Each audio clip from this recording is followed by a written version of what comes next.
Pre-commentary thoughts? Fuck you, Snake. Pre-commentary thoughts then. I'm dying inside. For so many reasons. Should I say those reasons? Sure. Okay, I'll say them reasons then, yeah? Noonham said we had to re-record part 4. But he was wrong, he had part 4. It was this part we had to re-record. So, I'm glad for the refresher course in Spider-Man 1, the movie, the game, the Peter Parker Chronicles. Fucking Tale of the Human Spider, Chapter 1, Return to Chernagog. What? Did you know you can use the lock-on camera to keep Green Goblin in your sights? I knew that, because I've already looked at this tip. Thanks, Spider, for your... You're a helpful Spider. Video game tips. He's probably dead by now. He escaped from the lab, so he probably got stepped on. Otherwise there'd be a whole bunch of Spider-Men walking around. So, what are we doing in this fight, Snake? Well, are we gonna... I think we're gonna kick Green Goblin while he flies. It's a unique strategy, but it might work. What is he even attaching on, seriously, though? The sky. It's moon swinging. I wish they did, like, that, 360 view that, so that the buildings are a part of the skybox. Oh god. So it would, like, look like Peter's actually attaching to something. He just shoots them off into the fucking distance. This fucking game is one of the few goddamn games to give me motion sickness. Because the camera's just... Oh, so that's why I was feeling sick. You didn't make the connection. Also, look, he can fly to the end of the arena. I can't do that. I gotta come back. There's an actual arena. There's an arena. Well, there's a fucking invisible wall, empty arena. It's kind of an invisible wall. It's more like an invisible force that just pushes you back. Not gently. It just switches the camera and says, "No, we've got more camera fuckery for you." This is Spider-Man's life now. It's just like, I must be Spider-Man. The universe won't allow me to be anything else. To quote Carl Pilkington, they've upped the fuckerage. Oh, fuck me. Do you know this is actually a 2-stage fight? Actually, I think it's more than that. This is embarrassing. Jesus Christ! How much do you weigh, Norman? How much do you fucking weigh? You destroyed that entire fucking thing! It was like it was a building length! It's literally a building length! How do you do that? They didn't actually, like, animate him falling sideways. They just took his standing up model and turned it 90 degrees, if you look closely. Glass is so fucking fragile in New York City. The fucking, the Vulture and now Green Goblin just, like, blasting through it without any harm to them. Oh, this fight is bullshit, because he's got those grabs that instantly fucking interrupt whatever you're doing and just damage you. And he can throw them out whenever he wants, and his attacks take priority, and he's dumb. I hate him. He's got those Jean-Claude Van Damme moveset, man. He's got them command grabs. So fuck it, I'm gonna fall back on my Scorpion strategy, because really, how different are Goblins and Scorpions? Well, aside from the fact he throws fucking hallucinogenic grenades at you, I guess. Fucking turning this place into a discotheque. Do you like my goblin gas? I'm really confused by this room. It's so fucking opulent. I get it. You're a disgruntled guidance counselor. You're guiding me how to do fucking 360 spins while I win. Because I don't have a pain animation, I just spin 360 to show that I'm in pain.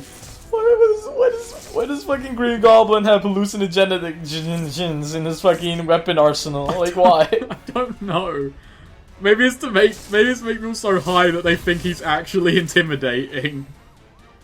So, like, the Green Goblin suit in that serum was meant for army men, presumably. Yes, I to guess. create the most high-tech army man in the universe. And yeah, we fucking decided it was cool if we made it into a goblin. Oh, it's so they can sneak into Renaissance fairs. Be all sneaky. Oh, we've fucking infiltrated the LARPers. They are terrorists. We figured it out. Like, is it some kind of scare tactic? Because it sure is fucking scary, man. If you were locked in a room with this guy just chasing after you at this speed with this run cycle, you would shit your pants several times. Looks like the alien from fucking Signs. Maybe we just splash some water over him, he'll go away. Look at him just fucking sprint after you. What? It's like light jog. He's not too concerned, he's not taking this seriously. What's this fucking hang glider doing at the moment anyway? It flew away. There it is, it's coming back now. Hello. Letting your thingamajig do your fighting for you? Thingamajig, do you fight for you? Tell you what, I'll stop using webs right now to prove how big a man I am. Sketchy enough without you calling us friends. You know what? Fucking web shooters are bizarre, okay? I don't care, they're weird. They make more sense technically, yeah, but they're just weird. Just weird.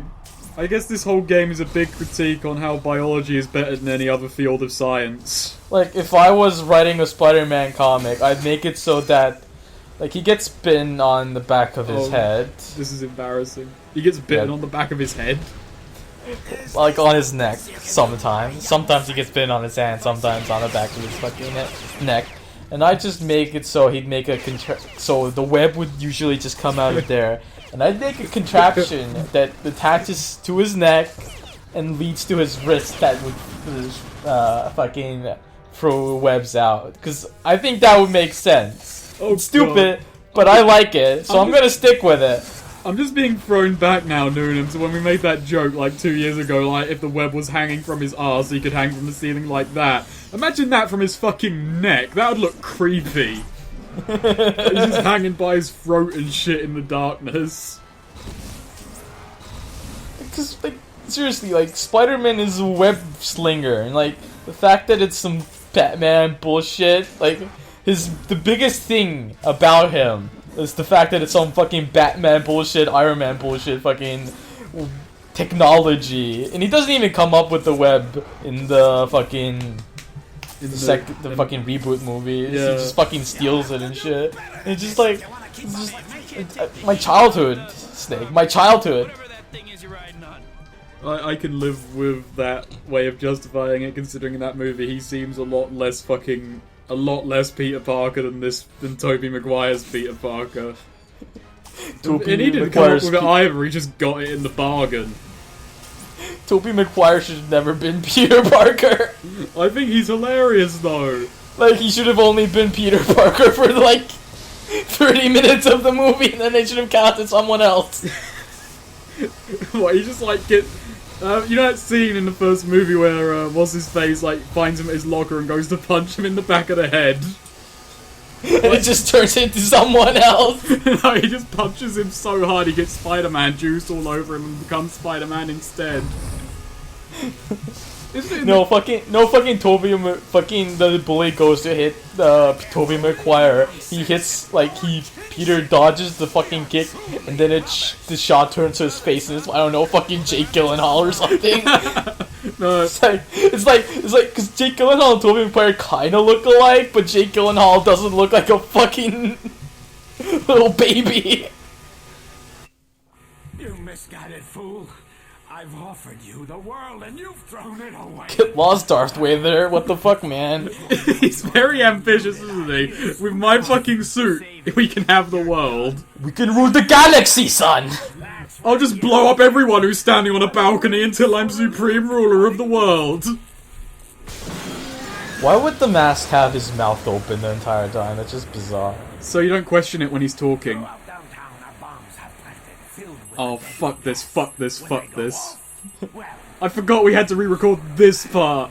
This part that makes my hand hurt just fucking thinking about it. Let's just shut up and, like, let it happen. Just shut up and Just let watch it happen. it. Just let's watch it, because it's funny by itself. Okay. Actually, there is something I want to talk about, but that's one thing, and then I'll shut the fuck up and let it happen. Catastrophic.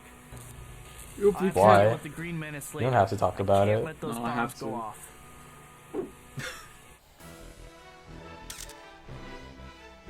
The offer. You know, if it was a real offer, I could have made choices.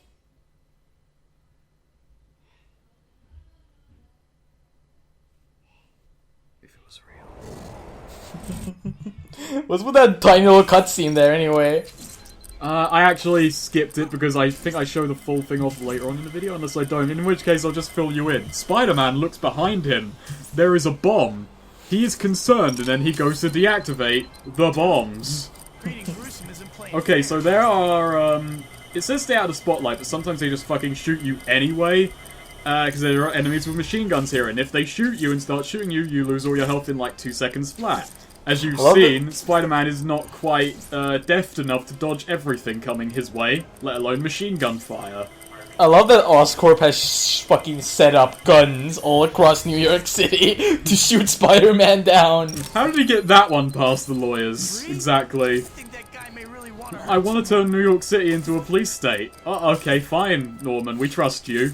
We trust you, even though you're walking around in a green goblin suit. Nah, he's not doing that in the office. In the office, he's just walking around with trousers and no shirt on. With some things jacked up to his nipples. Okay, so first bomb, you deactivate that, the timer resets. Then it's 2 bombs, and then the timer resets. Then it's 3 bombs, and you have to be fucking exact. You have maybe 2 seconds spare. And Spider-Man ain't exactly a quick guy who controls well. So you are in deep shit. I do not have enough time. There's no time. This is I think this is my first attempt, actually, and no, it wasn't. It was definitely not my first attempt. It's, like, weird, though. My first attempt actually went kind of well, and then when I knew what I was doing, I played worse.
So this is what. So you know, it's moral victory. Okay, moral victory.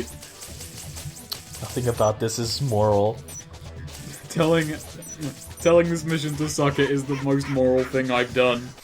Ramita, I think that's taken from the fact that Ramita is one of the artists or writers No more for distractions. I Spider-Man. have to find that The fact that he's a Green skipped Goblin level stop cheat whatever it is is kind of an cooking up. insult to him, really. Makes it sound like he just skips the hardest part of doing his job. You just moved to the top. I liked his run. It was probably the best run. Okay. Boy. Well, here I am. Defeat 50 Razorbats. Just in case Batman turned up, we had to be theme appropriate, you see. And the fact that his run was probably one of the best runs, and the run that came after that, which has Gwen Stacy, his little children, who are clones of Norman Osborn, kinda. No.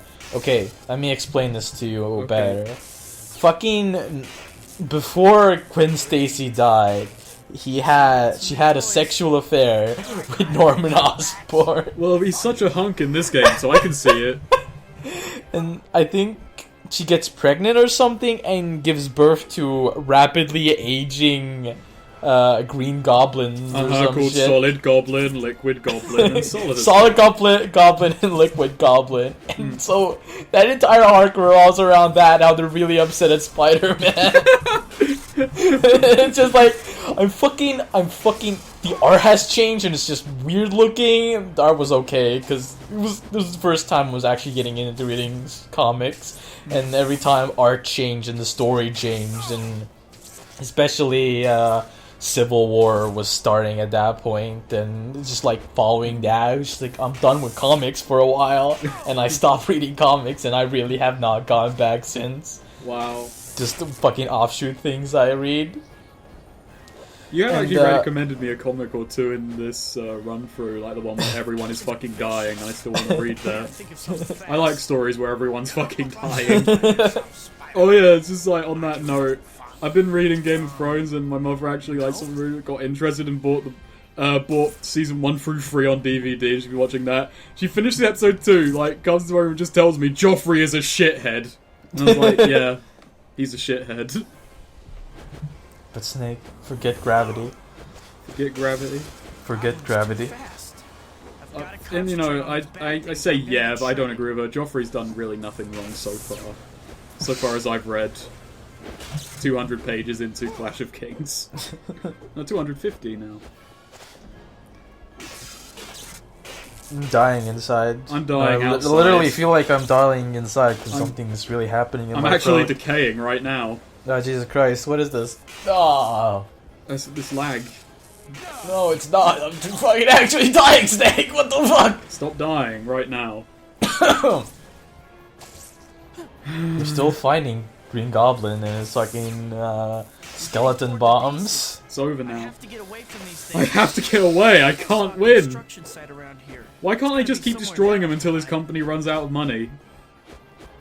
Why hasn't his company run out of money? Fucking twirl! Yeah. I've already explained it. That's what happens when he gets damaged while swinging, because he doesn't have an actual damage while swinging animation. They just make him do a twirl. 360 spider scope, bitch! 360 no pain. Oh, this is so fucking stupid. When Spider-Man saw the Xbox 360, he did a 360 and swung away! Whoa! Oh, Alright, boy. I'll leave you to lick your wounds. what a hero. Oh, you're in your lair of woods for now, Spider-Man. I am a big Spider-Man today. Fucking zoink scoop. What's this thing? I'm gonna Sellotape. study it. Maybe it'll give me a clue about goblins. God.